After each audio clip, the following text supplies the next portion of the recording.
యేసుక్రీస్తు వారు ఈ లోకానికి వచ్చి మన పాపాల నిమిత్తమే సిలువలో మరణించారండి. మన పాప భారం అంతా సిలువ పైన వేసుకున్నారండి. సర్వ మానవాళి పాపం నిమిత్తమే సిలువలో మరణిస్తూ ఆయన 7 మాటలు పలికారండి.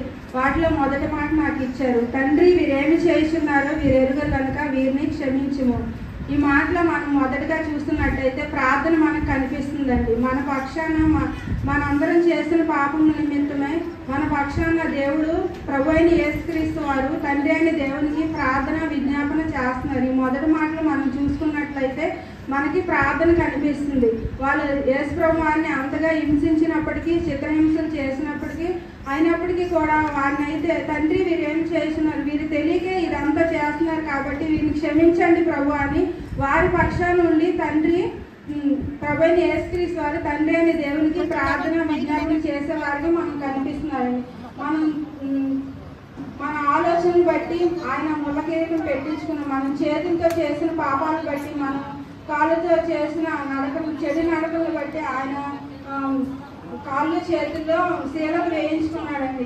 మనం అయితే ఎక్కడో నశించిపోయేవాళ్ళు, మనం అయితే ఆయన వెతకలేదు, ఆయన మనల్ని వెతికి రక్షించుకున్నాడు. ఈ దినం మనం ఈ విధంగా ఉన్నామంటే అది కేవలం ఆయన ఉచితమైన కృప, లేకపోతే మనం నిత్య నరకానికి పాత్రమైన వారు. అయినప్పటికీ ఆయన క్షమించుటకు సిద్ధ మనసు కలవాడు కాబట్టి, ఆయన ప్రేమ మన ఎడలో ఉంది కాబట్టి ఆయన మన కొరకు ఈ లోకానికి వచ్చాడు. మన పాపభారం అంతా ఆయన ఈటి మీద వేసుకున్నాడు.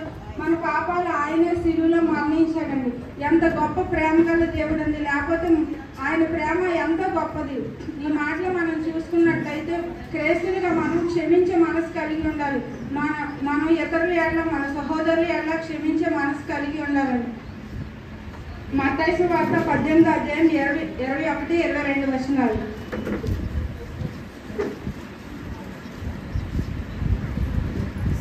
మత్తయి 18:21-22. ఆ సమయమున పేతురు ఆయన వద్దకు వచ్చి, ప్రభువా, నా సహోదరుడు నా ఎడల తప్పిదం చేసిన ఎడల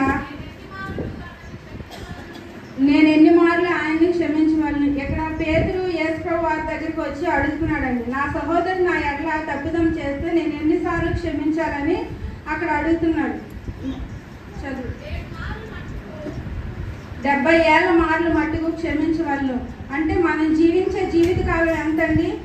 60 సంవత్సరాలు లేకపోతే 70 సంవత్సరాలు, అధిక బలం ఉంది అట్లా 80 సంవత్సరాలు. అంటే మన జీవిత కాలం కూడా క్షమించే మనసు కలిగి ఉండాలండి. అందుకు యేసు అతనితో ఎట్లా, నేను 7 మార్లు మట్టుగా కాదు 70 ఏళ్ళ మార్లు మట్టుకని నీతో చెప్తున్నాను. కావున పరలోక రాజ్యము చాలండి. ఇక్కడ మనం చూసుకున్నట్లయితే మన సహోదరుల ఎడల మనం మన జీవిత కాలం కూడా క్షమించే మనసు కలిగి ఉండాలండి. మన ప్రభువైన యేసుక్రీస్తు వారు మనల్ని ఏ విధంగా క్షమించారో మనం కూడా ఇతరుల క్షమించే మనసు కలిగి ఉండాలి. ఎందుకంటే ఆయన సిద్ధ మనసు గల దేవుడు అండి. యెషయా గ్రంథం 53వ అధ్యాయం 12వ వచనం చివరిలో, అనేకుల పాపం భరించుచు తిరుగుబాటు చేసిన వారిని గురించి విజ్ఞాపన చేస్తును. ఇక్కడ మనం చూసుకున్నట్లయితే ప్రార్థన చూస్తున్నాం అని చెప్పాను.